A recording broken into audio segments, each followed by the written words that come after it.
It is Monday, August 31st. Hard to believe we're in the last day of August, soon to hit the fall. And I hope you're enjoying your day wherever you are watching from today. This is the Kahnawake COVID-19 Task Force update for Monday, the 31st. It is our 123rd show. We don't normally do one on Monday, but today and this week is going to be very busy, just to let you know. Today we'll have Mac Kirby from Playground. He'll be joining us. Tomorrow is a big program because the plan for education reopening, the school reopenings, the final plan is going to be presented by Robin Delarone. And also Dr. Annick Gauthier will be here to answer some of the questions. And also Juanita Belanger from the Cattery Memorial Hospital Center will be in as well. And then on Friday, of course, we have another update program. And on that program, Louis-John Daibo will be here. And he is representative from Poker Palace. So without any further ado, we will get right into the program. As I guess most people know, that the COVID-19 Task Force has given approval to open up the poker houses here in Kahnawake.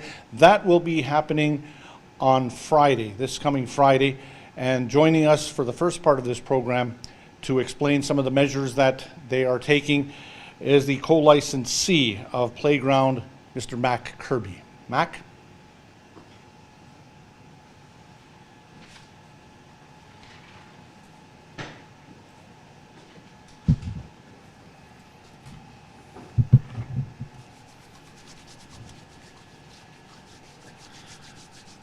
Good afternoon, everyone. My name is Mac Kirby, co-licensee of Playground, and I'm here today on behalf of the ownership and management teams to list the health and safety measures that our facility will be undertaking as of this Friday, as Joe has mentioned. Before I start, just in terms of an introduction, I guess on behalf of the organization, we'd like to commend the task force for its efforts up to this point. It is definitely no small task that they have taken on since early March, and we are definitely appreciative, especially from a community standpoint, in terms of keeping us safe. With that being said, just to give a bit of a background, our organization has had the opportunity of working with the task force for the past several months. On a collaborative approach on our reopening plan.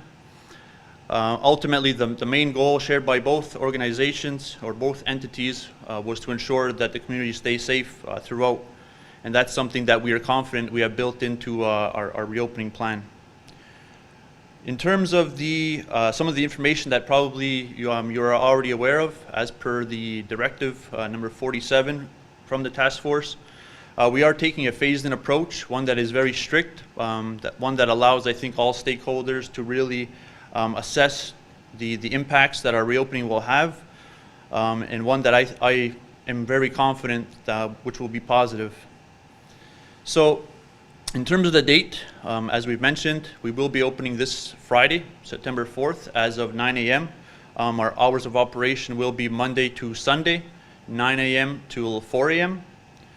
In terms of the capacity limits, so right now as it stands, as it relates to directive number 41.1, there is a maximum of 50 people allowed for indoor gatherings, and that's something that we've incorporated into our plan to start.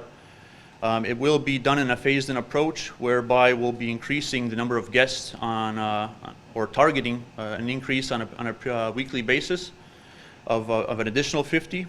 So just to kind of lay out the roadmap of what people can expect ahead, looking ahead for the next roughly 4 weeks. As of this Friday, we'll be able to welcome 50 guests back to our facility. Targeting Friday, September 11th, which would be the start of week 2, we'll have 100. Week 3, Friday, September 18th for 150 guests. And finally, week 4, Friday, September 25th, with the maximum of 200.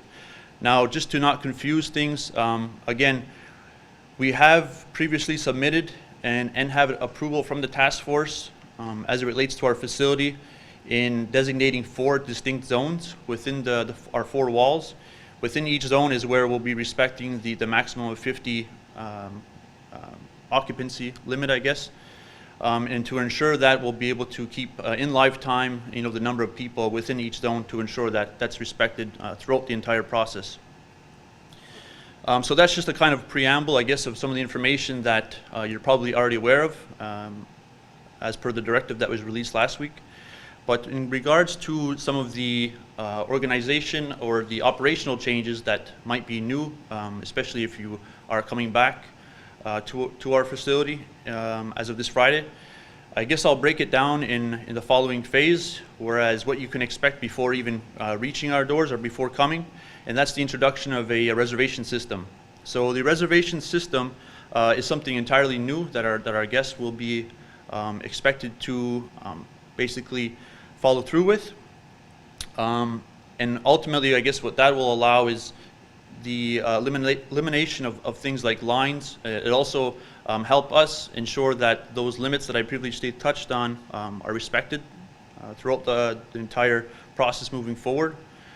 And in terms of what people can expect through that reservation system, again, all guests will be required to make a reservation. This will be live on our website as well as our Facebook page starting tomorrow at 4 p.m. So guests looking to venture back to our property this week are expected to go through that system.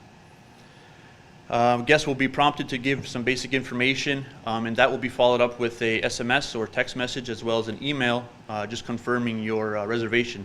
You'll be expected to show that upon arrival to our property, where our staff will be able to verify. Upon arrival, and as mentioned in directive last week, there's a couple of small changes that people will have to come to expect, and that relates to the valet service and coat check services. So temporarily speaking, those services will be suspended until further notice, and as updated or allowed to by the task force. The other part that people can expect upon visiting our facility will be the pre-screening process. So I think for a lot of people, especially those that have ventured out into the community to businesses that have already been open, you're expected to fill out a pre-screening test. I believe this is on the KMHC website, in case those of you that are not familiar with it. And essentially answering positively to any of those questions would unfortunately not allow you to enter our facility at that time. What to expect inside? So a couple of different things, and the way we've broken it down is basically by establishing a hierarchy of controls. Those fall into one of 3 categories, whether that's PPE, engineering controls, as well as administrative controls, and I'll explain each of those in a little bit more detail in a second. But first and foremost, I just want to point out that we've used the most current information made available to us as it relates to the hospitality and gaming industries. We've also, like I said earlier, collaborated with the task force for the past several months to ensure that any and all measures we've incorporated into our plan and our reopening are the most updated, and to ensure the safety of not only our guests but also our employees and also our local community. So I'll start with the personal protective equipment, PPE. I think it's something that people have been grown accustomed to already, and the same will apply with our facility, whereas all guests will be required to wear masks at all times. For those that show up without a mask, we will have some readily available to them. And on top of that, we will be offering stylus pens, which will be made available to guests who basically would like to avoid touching of any of the machine surfaces and things like that.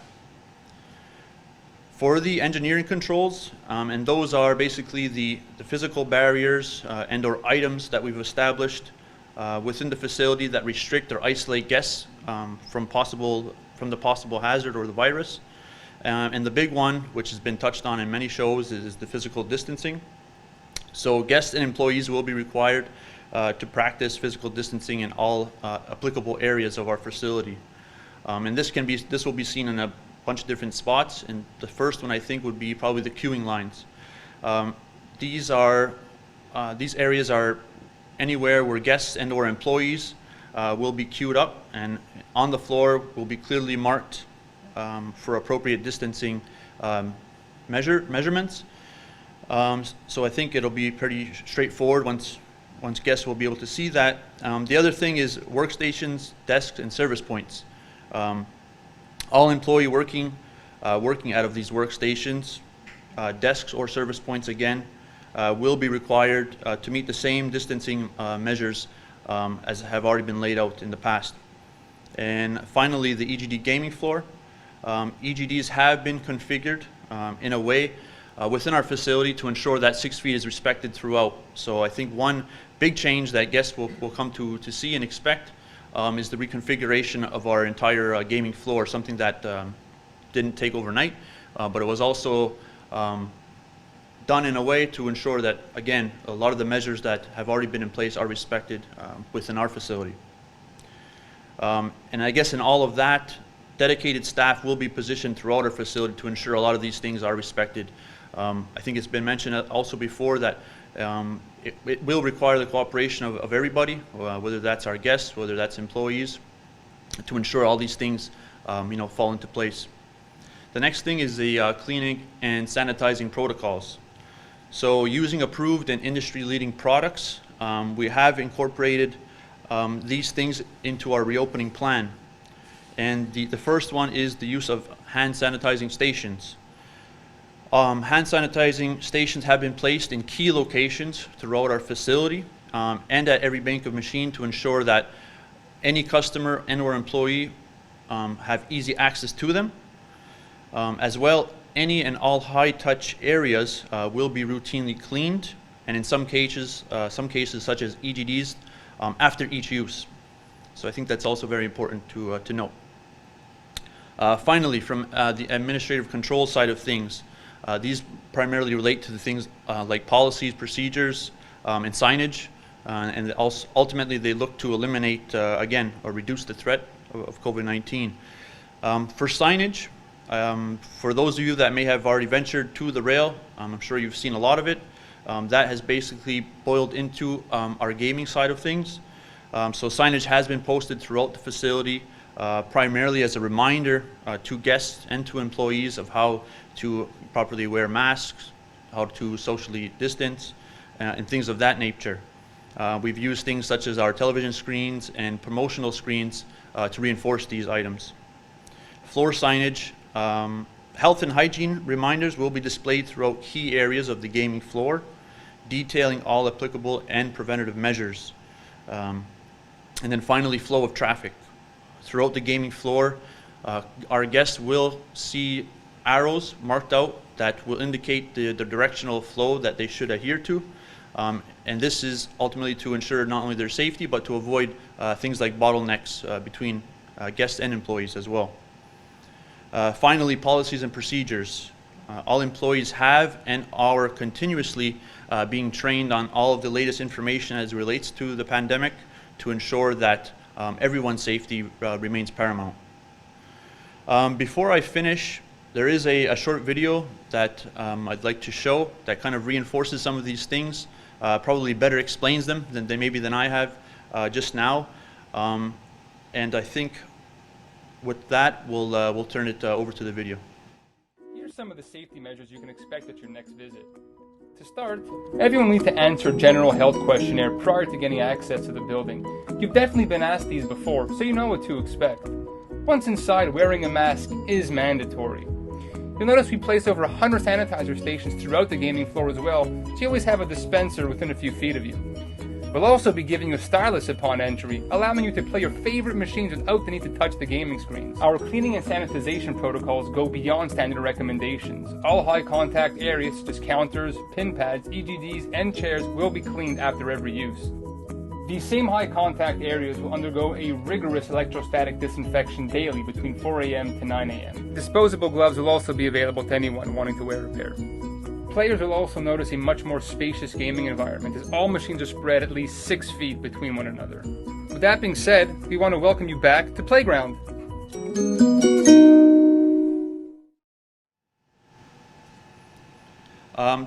So I hope you enjoyed that video, and it clearly demonstrated some of the measures that we'll be taking. Just a couple of closing points that I'd like to touch on as it relates to some of the parameters that we'll be introducing upon our reopening. Unfortunately, no food or beverage will be served, and beverages, I mean by that is alcoholic beverages. Non-alcoholic will still be served, things like water, soda, things of that nature. And then just so it's clear, the rail, which previously opened with the rest of restaurants, I believe in mid-July, is an entirely different, I guess, operation, if you will. So just wanted to clarify that in case there was any confusion. On that note, I'll just mention that as it relates to our poker product, those discussions are still ongoing. We are looking to resume that in the near future, so stay tuned for more updates on that. And if there are any questions or if anything was unclear, you can reach us at info@playground.ca, and we'll make sure one of our staff members answers you as soon as possible. Now.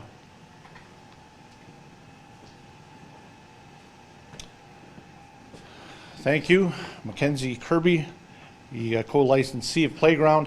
And just one final note regarding the operations. Also, there is no smoking. By the way, Louis John Daibo of Magic Palace will be here on Thursday. I believe I said Friday. I was confusing the date of the reopening. So he will be here on Thursday when we do our next update. Later in the week, because our next update actually is tomorrow, and we have a very, very busy one because Robin Delarone, the Executive Director of the Kahnawake Education Center, will be here to unveil the comprehensive plan for the reopening of the schools. There has been, of course, a lot of discussion ahead of time, but the full plan is going to be announced tomorrow. Also, Dr. Annick Gauthier will be here, and she will be answering some of the questions that came up. And it has been a very interesting week, and a lot of things have happened. Quebec has made some declarations, and it's been a busy weekend, and we have lots to come here on the update. So once again, thanks to Mac Kirby for joining us today. Thank you for watching, and on behalf of everybody here at the task force, Nyawakoa Dano, Onigiwahi.